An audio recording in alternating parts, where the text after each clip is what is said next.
In this video article, we're going to look at something that Brandon Sanderson talks about in some of his plot lectures and his general writing lectures, which is outline backwards and write forwards. Now, before we get started, if you want to get an email with a time-stamped overview every time I release a new video, then head over to my website at deliberate-practice.com, sign up for my email list. There's other content at the website, and in the weeks and months to come, there will be some email subscriber-only content as a thank you for signing up to my list. Okay, let's start with a caveat. Every writer has to find their own path. What I'm about to, this is like an overview of Brandon's idea, might be not something that works for you. If that's the case, and you should try it, you won't have failed. What you'll have done instead is you will have discovered something that doesn't work for you. And that's the important thing, because you can't pick a path and automatically have it work for you. Sometimes you have to try something and go, well, this part worked, but this part didn't, and then find and make your own hybrid path. If you listen to interviews with authors, read authors talk about their writing process, the only thing that they have in common is that there's nothing in common. They all find a way that works for them, allows them to get fictional words on the page, and that's what you have to do as well. One other caveat, there's some overlap in what we're about to talk about with some of the ideas in the videos I did on Dan Wells's 7-point story structure. So I'll put a link to those videos in the description below. You can go and check those out as well. So, in outlining backwards, writing forwards, we start with the end. Brandon talks about this in various of his lectures. In a moment, I'll reveal something he said in lecture 4 of the 2025 series. I've not seen any of the 2 earlier series that Brandon's posted on his YouTube channel. And if anyone has and remembers him going into this topic in more detail, please use the email address at the end of the video and send me your thoughts. Tell me what lectures they were in, because I'd love to see and hear more about this. Okay, here's what Brandon said in lecture 4 of the 2025 series. I start at the end. What's the kind of ultimate culmination of this?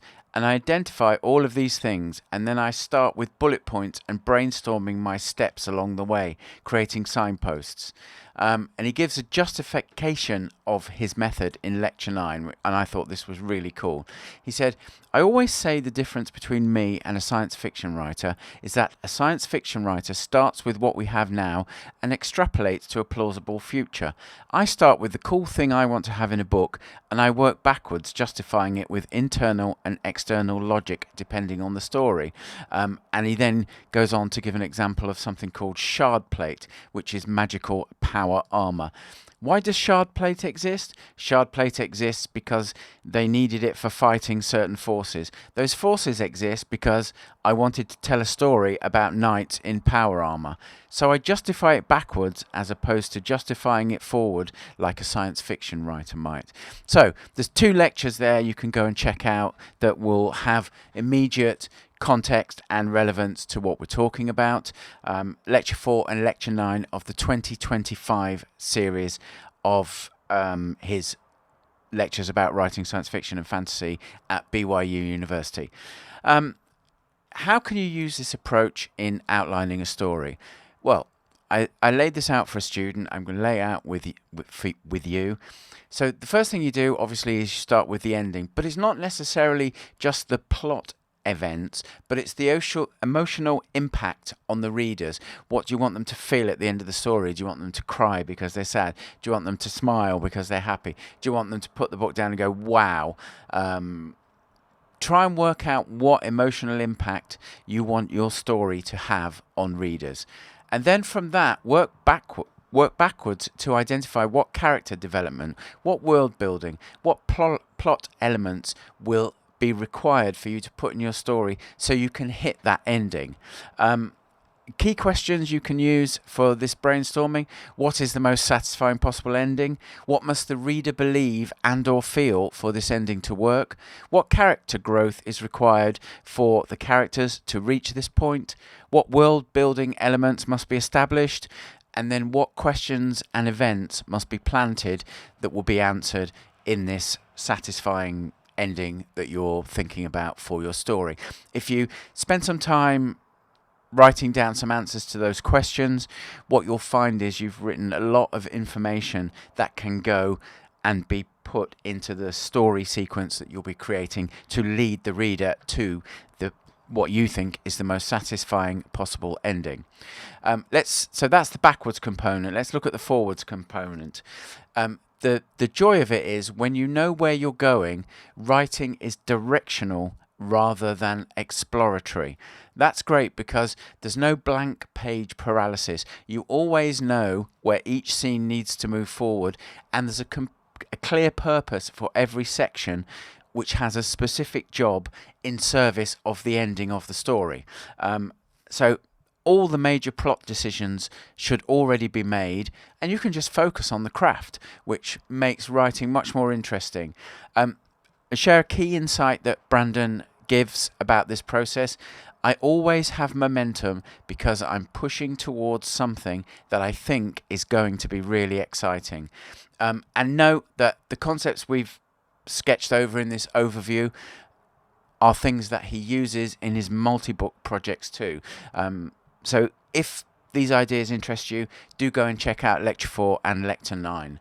So closing out, in the next article I'm going to talk about how this might work with short stories and go into it in more detail, so you can perhaps go, okay, I'm going to try a short story using this process. Also, one other thing, you might think, well, I'm not really an outliner, I'm more of a discovery writer.